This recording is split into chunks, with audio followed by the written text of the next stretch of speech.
2024 లేదా 25లో డిగ్రీ లేదా బీటెక్ చదివారా? సాఫ్ట్‌వేర్ జాబ్ కోసం ఎదురు చూస్తున్నారా? అయితే కోడ్ జ్ఞాన్ 100 డేస్ కోర్సులో చేరండి, జాబ్ సాధించండి. నమస్తే, వెల్కమ్ టు సుమన్ టీవీ. నేను మీ యాంకర్ సిరి. భార్యాభర్తల్లో ఒక్కరికి ఇష్టం లేకపోయినా కూడా విడాకులు అనేది కోర్టు మంజూరు చేస్తుందా? దీని గురించి మనకి క్లారిటీ ఇవ్వడానికి హైకోర్టు అడ్వకేట్ అలగరి రవీంద్రనాథ్ గారు ఉన్నారు. అడిగి తెలుసుకునే ప్రయత్నం చేద్దాం. నమస్కారం సార్. నమస్తే అండి సిరి గారు. సార్, ఈ మధ్య కాలంలో చిన్న చిన్న విషయాలకే విడాకుల వరకు వెళ్ళి విడాకులు తీసుకున్న సందర్భాలని ఎన్నో మనం చూడడం జరిగింది. అందులో భాగంగానే మరి విడాకులు విషయానికి వస్తే భార్యాభర్తల ఇద్దరిలో కనుక ఎవరికైనా ఒక్కరికి విడాకులు ఇష్టం లేకపోయినా కూడా విడాకులు వచ్చే అవకాశం ఉందంటారా? ఇది చాలా మందిలో ఉన్నటువంటి ప్రశ్న మీరు కూడా అడుగుతున్నారు సిరి గారు. అంటే భార్యాభర్త ఇద్దరిలో కూడా ఏ ఇద్దరిలో ఒకరికి ఇష్టం లేకపోయినా కోర్టు మంజూరు చేస్తుందా, డివోర్స్ అనేది వస్తుందా, అది మీ యొక్క ప్రశ్న. డివోర్స్ అనేది రెండు రకాలుగా ఉంటుంది. Mutual consent, contested. మ్యూచువల్ అంటే ఎలా ఉంటుందంటే, మ్యూచువల్ డివోర్స్ అంటే ఇద్దరు కూడా పరస్పర అంగీకారంతో ఇద్దరు కూడా ఓకే ఈ నుంచి మనం విడిపోవచ్చు అని అంగీకారంగా అనుకునేటప్పుడు ఒకే అడ్వకేట్ను సంప్రదించి వారు కోర్టుకు అప్పీల్ చేస్తే కోర్టు ఒక 6 months పాటు చూసి ఓకే ఇద్దరు పరస్పర అంగీకారంతో ఉన్నారు అని చెప్పి ఒక డివోర్స్ ఆర్డర్ని ఇష్యూ చేసే అవకాశం ఉంటుంది. దాన్ని మ్యూచువల్ కన్సల్ట్ అంటారు. రెండవ పాయింట్ ఇప్పుడు మీరు అడిగినటువంటి point, mutual consult Hindu marriage act అంటారు, హెచ్ఎంఏ అంటారు. హెచ్ఎంఏ యాక్ట్ 1955 ప్రకారం అందులో సెక్షన్ 13B ప్రకారం ఉంటుంది. సెక్షన్ 13B అనేది మెన్షన్ చేస్తూ ఉంటుంది. ఇక సెక్షన్ 13 ఉంటుంది, అంటే దీన్ని కంటెస్టెడ్ అంటారు. అంటే ఒకరు అప్పీల్ చేస్తారు, వేరొకరు యాక్సెప్టెన్స్ ఇవ్వరు. ఇది మన కోర్టుల్లో వెళ్ళడానికి సుమారుగా 2.5-3 సంవత్సరాలు 4 సంవత్సరాల పాటు కూడా డివోర్స్ అనేది కంటిన్యూషన్ ఉంటుంది. సో ఎవరైతే కోర్టులో డివోర్స్ పిటిషన్ ఫైల్ చేస్తారో, భర్త కావచ్చు భార్య కావచ్చు, తన అపోనెంట్ మీద చేసినప్పుడు ఎందుకు డివోర్స్ కావాలనుకుంటున్నారు అన్నది బలంగా చూపించాల్సిన అవసరం అయితే ఉంటుంది. కారణాలు బలంగా లేనప్పుడు కోర్టు అనేది డివోర్స్ మంజూరు చేయదు, కొంత కాలయాపన చేస్తుంది. సరైన సాక్ష్యాధారాలు లేకపోతే కోర్టు దాన్ని డిస్మిస్ చేసే అవకాశం కూడా ఉంటుంది. సో ఇక్కడ సరైన సాక్ష్యాధారాలు, సరైనటువంటి ఎవిడెన్స్లు మాత్రం కరెక్ట్గా చూపించాల్సి వస్తుంది. వీటిని మనం లీగల్ టెక్నాలజీస్లో మాట్లాడుకునేటప్పుడు కంటెస్టెంట్గా మనం వెళ్ళేటప్పుడు కోర్టులో కంటెస్ట్ చేసేటప్పుడు ఒక 8 పాయింట్స్ అయితే గుర్తుపెట్టుకోవాలి. పాయింట్ నెంబర్ 1 మీకు నేను చెప్తాను, క్రూయాలిటీ. అంటే తన అపోనెంట్ తన మీద క్రూయల్గా బిహేవ్ చేస్తున్నాడు, కొట్టడం, తిట్టడం, బిహేవియర్గా చంపేస్తాడేమో అన్నంత దారుణంగా హింసిస్తున్నాడు అనుకోండి. అది mental harassment, physical harassment, financial harassment, ఇట్లా దారుణంగా, అంటే ఒక మనిషిగా కూడా ప్రవర్తించట్లేదు, దారుణంగా క్రూయాలిటీగా బిహేవ్ చేస్తున్నాడు అన్నటువంటి సందర్భంలో వాటికి సంబంధించినటువంటి ఎవిడెన్సెస్ అన్నీ కూడా గ్యాదర్ చేస్తే తప్పనిసరిగా ఒకరికి అంగీకారం లేకపోయినా ఇప్పుడు నేను చెప్పిన 8 పాయింట్లో పాయింట్ నెంబర్ 1 క్రూయాలిటీ ప్రకారం వచ్చే అవకాశం ఉంటుంది. Number 2 adultery.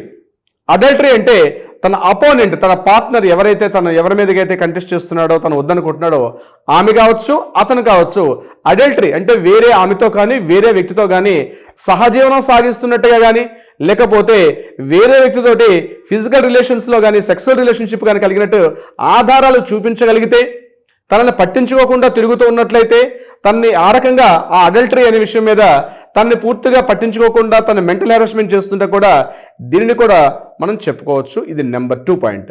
నెంబర్ 3 డిసర్షన్. డిసర్షన్ అంటే తన ఇంటి నుంచి బయటికి వెళ్ళమని చెప్పి ఒక 2 ఏళ్ల పాటు బయటికి కాంటాక్ట్లో లేకుండా బయటికి పంపించేసి ఒకరికొకరు దూరంగా ఉన్నారు, తన ఇంటికి ఆమె కానీ అతడు కానీ రాకుండా ఒకరికొకరు ఎడంగా ఉన్నారనుకోండి. ఒక 2 ఏళ్ల పాటు ఖచ్చితంగా ఉంటే, కాంటాక్ట్లో ఉన్నప్పటికీ కూడా ఒకరికొకరు చూసుకోకుండా 2 సంవత్సరాల పాటు ఖచ్చితంగా డిస్టెన్స్లో ఉంటే కూడా కోర్టు దీన్ని కూడా ప్రామాణికంగా తీసుకొని మంజూరు చేసే అవకాశం ఉంటుంది. ఇక పాయింట్ నెంబర్ 4 కన్వెన్షన్ అంటారు. అంటే అతడు కానీ ఆమె కానీ హిందూస్గా ఉంటూ ఆమె కానీ అతడు కానీ మతం మారారనుకోండి, అంటే మతం మారిపోయి వేరే మతాన్ని స్వీకరిస్తున్నప్పుడు ఆ మతం తనకు అంగీకారం లేదు కాబట్టి విడాకులు మంజూరు చేయమని చెప్పి కోర్టుకు మనం అభ్యర్థిస్తే, పిటిషన్ పెట్టుకుంటే కూడా కోర్టు అంగీకారపూర్వకంగా ఒకరికి కంటెస్టెంట్ చేసినప్పుడు కంటెస్టెంట్లో ఒకరికి అంగీకారం లేకపోయినా ఖచ్చితంగా కోర్టు విడాకులు మంజూరు చేస్తుంది ఈ పాయింట్ నెంబర్ 4 ప్రకారం. Point number 5 mental disorder. Mental disorder అంటే మానసిక స్థాయి పూర్తిగా లేని స్థితిలో, అంటే ఒక స్కిజోఫ్రెనియా, పిచ్చివాడిలా బిహేవ్ చేయడం, తన ఒంటి మీద తన మీద పూర్తిగా ఒక నియంత్రణ కోల్పోయి రోడ్డు మీద చూడండి పిచ్చివాళ్ళ తిరుగుతూ ఉంటారు.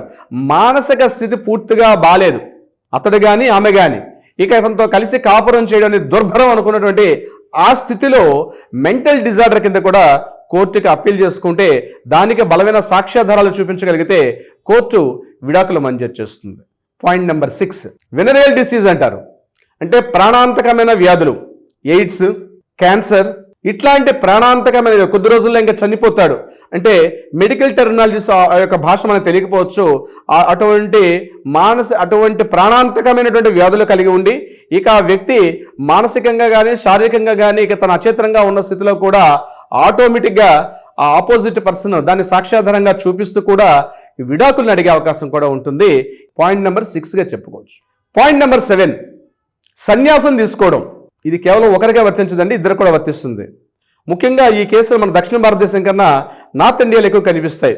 అక్కడ బాబాజీలుగా మారిపోవడం, లేకపోతే ఒక సన్యాసినిగా మారిపోవడం, తమ ఆస్తులను తీసుకెళ్ళి ఏదో ఒక అఘోరాలకో లేకపోతే ఇతరత్ర ఎవరికైనా రాసి పెట్టేసి ఇక నేను ఈ సంసారం ఇంకా వేస్ట్ అన్నటువంటి ఒక రకమైనటువంటి ఏహ్యభాయంతో ఆ సన్యాసాన్ని తీసుకుంటూ కూడా దీన్ని కారణంగా చూపిస్తూ కూడా మనం విడాకులు మంజూరు చేయమని చెప్పి కోర్టుకి వినతిపత్రం పెట్టుకోవచ్చు.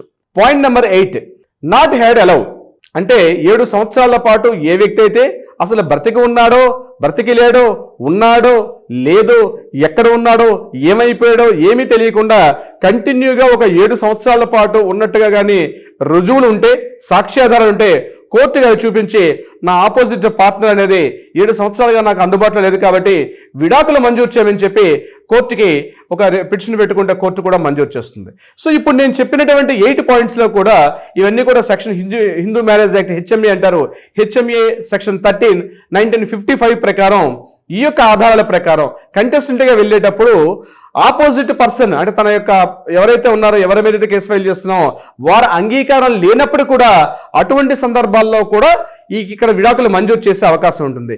ఇప్పుడు నేను చెప్పే 8 పాయింట్స్లో లేకుండా లేదండి నాకు ఆమెతో విడాకులు కావాలి, చిన్న చిన్న కారణాలు, ఇప్పుడు మీరు స్టార్టింగ్లో క్వశ్చన్ వేసినట్టుగా చిన్న చిన్న కారణాలు, తిట్టాడని కొట్టాడని చిన్న చిన్న కారణాలు అయితే కోర్టు ఎట్టి పరిస్థితుల్లో మంజూరు చేయదు.